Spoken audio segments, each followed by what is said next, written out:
And Thomas Tuchel, if you ask me, has shown that he lost last year's final, just like Jupp Heynckes lost, came back, he lost, came back. Jurgen Klopp, German coaches, he lost, he came back and won. It shows he has that mental toughness. Remember he said he would make Chelsea a team that very few teams want to play against, and that's exactly what he has turned Chelsea into. Before this game, Chelsea lost 3 of their last 4 games before Saturday's game, and it was trying to paint some people's mind. Look, who knows? This would just be at the wrong time for Chelsea to start losing. But hey, come on, Chelsea turned up yesterday. But apart from all this, what do you think that Chelsea really did right that made them to win on Saturday? Well, I guess you've said it all in terms of mental toughness. That Chelsea team was mentally tough. So many argument comes from, Man City didn't do this, Man City didn't do that. And I've always said that as analysts, we should also focus on the fact that the team that won did something well.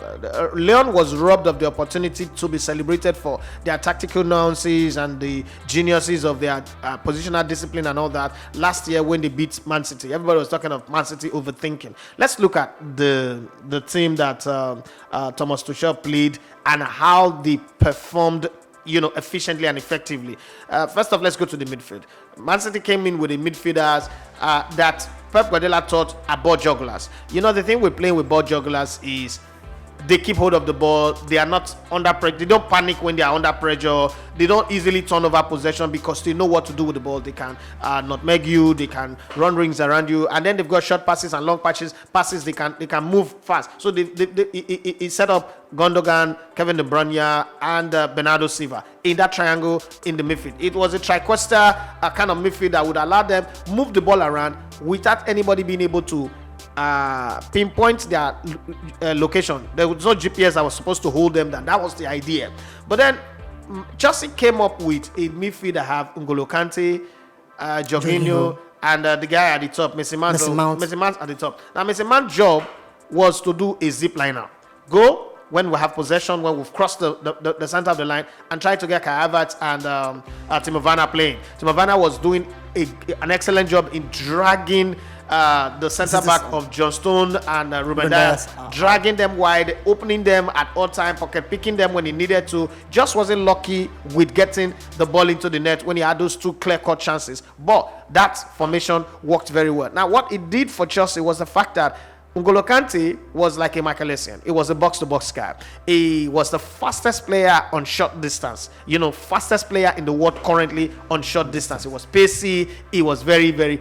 He was reading the game like what we used to say about Xavi, that Xavi knows the game 10 steps or 20 steps ahead. He was reading the game like that. He knew the steps of Man City players 20 steps ahead. He was the kind of guy that really doesn't party, don't do anything. I think he sits at home and is watching football all through. So when there's an opponent to play against, he just tell himself, you know what, I'm going to focus, I'm going to study them and understand how they think, get into their head, know what they do. When they trap the ball with their left leg or they control with their right leg, where they are going to turn into, what are the first 3 options that they've got. Because if you look at it, it seems like Ngolo Kante know what you're thinking even before you think about it. So he was doing that. And then in going forward and coming back, there could be some loopholes. There could be some openings that Man City would exploit. What did Thomas Tuchel do? He made sure Jorginho does not have to go and come back. Just stay there. If you look at where he committed that foul on Kevin De Bruyne, even though there was no need for it anyway, because it had turned out to be something that would have become a problem, because the Man City team became better without Kevin De Bruyne on the side. But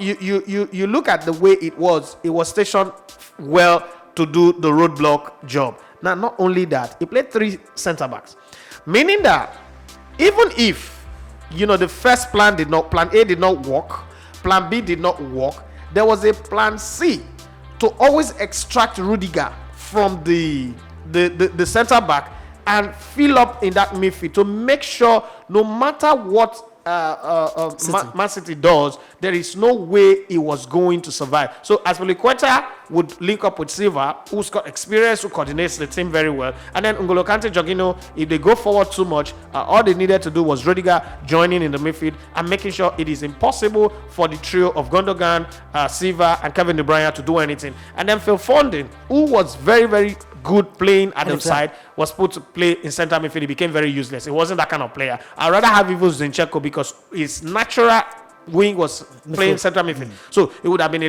bit creative. Now, it wasn't given a license to run. That position was given to Sterling. We'll talk about that when we're talking about Manchester City. But this worked very well to perfection. It was a coach who saw the opposition, who knew what they were coming to do, and who understood how to counter them. And then he put in experienced players. Ngolo Kante is a multiple title winner, so experience was there. Jorginho had been around for a while, experience was there. He didn't bring Kovacic. Kovacic is the best player to counter high press. He didn't bring him in because sometimes Kovacic gets absent-minded, and that's where you can, steal the ball from him and do damage. He put in Reece James there because no matter how fast Sterling is, Reece James had engine that would match Raheem Sterling in terms of pace and make sure life is difficult for him, and that's exactly what happened. And guess what? Who was behind Reece James? Azpilicueta.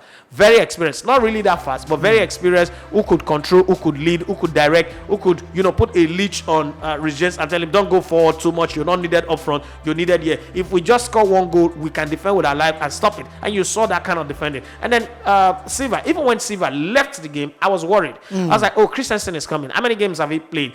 Are they not going to exploit his position? I thought that when he left, I thought that was a position, that was an opportunity for what's it called? City. For City to throw in a striker, because Thiago Silva would have given a striker a problem. But I thought they would bring in a striker to give Christensen issues, but that didn't happen. They waited till 63rd minute for they start making their substitution, and it was, consequent upon injury to Kevin De Bruyne. But whatever it is, no matter the excuses we want to make on the side of City, I think Chelsea was a well-grilled machine. For 97 minutes plus, it was only one shot on target. Mendy could have gone home to sleep and they still would have won the Champions League. So you give them a lot of credit because there was plenty of experience here. Where it needed youth, where if they lose the ball, it wouldn't bother them. Timo Werner, Mason Mount, Kai Havertz, and Reece James. But the core of the people who were needed to mount garrison and protect the goal area were all experienced players. Azpilicueta, Thiago Silva, Rudiger, Chilwell, Kante, Jorginho. All of these guys were experienced players who do not need a coach chatting on the sideline to get them going. I mean, practically what Thomas Tuchel was doing was riling the fans to join to push the team. He wasn't bothered about the team because he knew that I put a well-grilled team, a team that is super drilled, that knows what they are doing on the field, and I don't need to shut myself hours to get the result. For as long as they are doing their job, I'm fine. And they got the job done. Like, well, I've always said, nobody asked how you played in the finals. Who won the finals is what goes on record. And that's exactly what it did. You are listening to Elegbete TV Radio.